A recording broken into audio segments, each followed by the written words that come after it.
बिस्मिल्लाहिर्रहमानिर्रहीम, अस्सलाम वालेकुम। ये है जी उर्दू जमात चहारूम और ये कौमी निसाब 2020 के तहत बनाई गई है। मैं इस किताब के इस लेक्चर में आप सबको खुशामदीद कहती हूँ। वो कौन से लोग हैं जो इस वीडियो से मुस्तफ़ीद हो सकेंगे? तो वो हैं हमारे तलबा, असातिज़ा और वालिदैन। वो कौन सी चीज़ है जो आफाक को मुनफरिद बनाती है? तो वो हमारी कामयाब मनसूबाबंदी है, जिसके तहत हमने इस किताब को इन 5 हवालों से तकसीम किया है। हमारे सबक का उन्वान है एक गाय और बकरी। ये अल्लामा इकबाल की नज़्म है, जिसके हासिलात तालुम आपको स्क्रीन पर दिखाई दे रहे हैं। चलिए जी, हम सवाल देखते हैं पढ़ने से पहले का। हम किन जानवरों का दूध पीते और गोश्त खाते हैं? तो दूध पीने वाले और गोश्त खाने वाले जो जानवर हैं उनके नाम आपको बताने हैं। अगला है, हम अल्लाह ताला की नेमतों का शुक्र कैसे अदा कर सकते हैं? तो चलिए सबक को देखते हैं। ये है जी हमारा मतन और इसमें से कुछ हिस्सा हम पढ़ेंगे। मैं पढ़ती हूँ, मुझे सुनिए, तवज्जो से सुनिए और आगे इसी तरह आपको इस पूरी नज़्म का मुताला करना होगा। ये मज़े आदमी के दम से हैं, लुत्फ़ सारे उसी के दम से हैं। हम पे सा है बड़ा उसका, हमको ज़ेबा नहीं गिला उसका। कदर आराम की अगर समझो, आदमी का कभी गिला ना करो। गाय सुनकर ये बात शर्माई, आदमी के गिले से पछताई। दिल में परखा भला बुरा उसने, और कुछ सोचकर कहा उसने। यूं तो छोटी है ज़ात बकरी की, दिल को लगती है बात बकरी की। तो ये नज़्म है, अल्लामा इकबाल ने लिखी है। आपको अब पूरी नज़्म पढ़नी है और दुरुस्त तलफ़्फ़ुज़ का ख्याल रखना है। चलिए सबक के तसव्वुरात और सरगर्मियों की तरफ बढ़ते हैं। और सबसे पहले हमारे पास मुश्किल अल्फाज के मानी है जो अहम अल्फाज के नाम से आ रहे हैं। तो चरागा का मतलब है जानवरों के चरने की जगह, जहाँ पर जानवर घास फूस खाते हैं। सलीका, सलीका तमीज़, तरीका दुरुस्त तरीका। माजरा, जो कुछ गुज़रा या वाक़या जो कुछ हो चुका हो। एहसान, अच्छा सलूक। बेशुमार, बहुत ज़्यादा। सरापा, सर से पाँव तक। दुहाई, फरियाद। ज़ेबा, मुनासिब। गिला, शिकवा या शिकायत। पाला पड़ना, वास्ता पड़ना।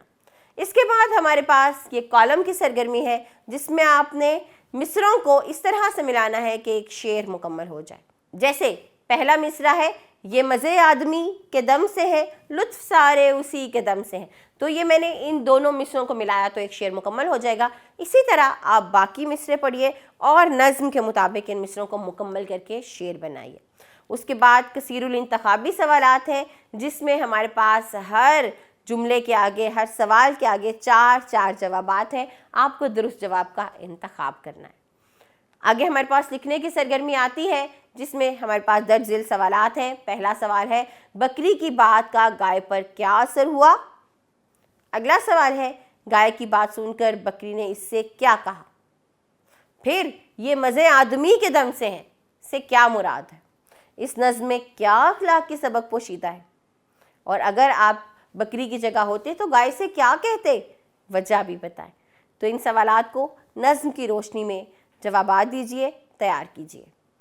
उसके बाद हमारी सरगर्मी सुनने बोलने की सरगर्मी है और सवाल है कि नज़्म एक गाय और बकरी में दिए गए किरदारों से मुतल्लिक आपस में बातचीत कीजिए। यानी कि बकरी और गाय से मुतल्लिक आपस में बातचीत कीजिए और बताएं कि आपको इसमें से किसका किरदार ज़्यादा अच्छा लगा। आपको बकरी ज़्यादा अच्छी लगी कि गाय अच्छी लगी? आपको बकरी की सोच ज़्यादा पसंद आई या गाय की? तो आपने बताना है और ये भी बताना है कि क्यों।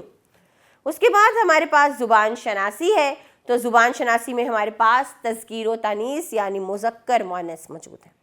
बादशाह और मलका, आप तो जानते ही हैं, बादशाह की मुअन्नस मलका है। चिड़िया की जमा क्या होगी? चिड़ा होगी। इसी तरह आपने देखना है कि कौन सा लफ्ज़ मुज़क्कर है तो उसकी मुअन्नस लिखनी है, और जो मुअन्नस लिखा गया है उसका मुज़क्कर लिखकर आपको ये सरगर्मी मुकम्मल करनी है। यही नहीं, आगे हम जाएंगे तो हमें ये जो कुछ अल्फाज दिए गए हैं, जिसमें नेकी है, माजरा, गिला, नदी, साया और इबादत शामिल है, तो इन अल्फाज को जुमलों में इस्तेमाल करना है इस तरह के इनके मानी वाज़े हो जाए, इनकी तज़कीर व तानीस वाज़े हो जाए, पता चल जाए कि माजरा जो है वो मुज़क्कर है या मुअन्नस है, नदी तज़कीर है या तानीस है। अगला सवाल अराब का है। तो आप देखिए कि आपको ان الفاظ پر جو اعراب لگے ہیں ان کو مد نظر رکھنا ہے۔ پہلا کیا ہے؟ حسن اور حسن، بہت فرق ہے، لکھنے میں ایک جیسے لگ رہے ہیں لیکن اعراب سے کتنا فرق آیا ہے، تو آپ نے ان کے معنی کو ذہن میں رکھنا ہے اور انہیں جملوں میں استعمال کرنا ہے۔ چلیے لفظوں کا کھیل کرتے ہیں۔ معمہ آپ کے سامنے ہے، اس معمے میں سے آپ نے جانوروں کے نام تلاش کرنے ہیں اور بتانا ہے کہ ان کے کیا فائدے ہیں۔ ٹھیک ہو گیا؟ آگے بڑھتے ہیں۔ اگلی سرگرمی ہمارے پاس پڑھنا کی سرگرمی ہے۔ کچھ اشعار دیے گئے ہیں، آپ کو ان کو پڑھنا ہے اور نیچے دیے گئے سوالات کے جوابات دینے ہیں۔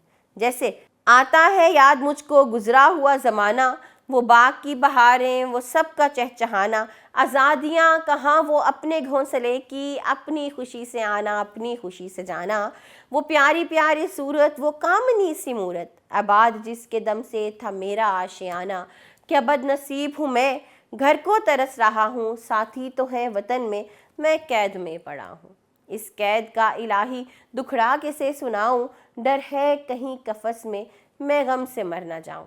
علامہ اقبال ہی کی یہ نظم ہے اور اس کے جو سوالات ہیں وہ یہ ہیں کہ پرندہ کیوں اداس تھا، پرندہ کن باتوں کو یاد کرتا رہا تھا اور قفس سے کیا مراد ہے۔ ان سوالات کے جوابات آپ نے اس نظم کی روشنی میں دینے ہیں۔ اس کے بعد ہمارے پاس لکھنا کی سرگرمی ہے۔ اپنے دوست کو آپ نے خط لکھنا ہے اور اسے نظم گائے اور بکری سے آپ نے کیا سبق حاصل کیا، آپ نے کیا سیکھا، وہ اس کو بتانا ہے، اور اس کے بعد آپ نے ایک مکالمہ لکھنا ہے۔ مکالمہ کیا ہے؟ مکالمہ دو لوگوں کی آپس کی گفتگو ہے جو سوال جواب کی صورت میں ہوتی ہے۔ جیسے میں آپ سے کوئی سوال کروں، آپ جواب دیں گے تو وہ ایک مکالمہ ہو جائے گا۔ مکالمے کا موضوع کیا ہے؟ مکالمے کا موضوع ہے بچوں کا اقبال۔ ظاہر ہے ابھی ہم نے دو نظمیں پڑھی ہیں اس میں اقبال کی، ایک تو گائے اور بکری اور دوسرا پرندے کی فریاد، تو بچوں کے لیے اقبال نے بہت کام کیا ہے۔ آپ کو اس موضوع پر اپنے دوست کے ساتھ ایک مکالمہ بیان کرنا ہے اور اس کو لکھنا ہے۔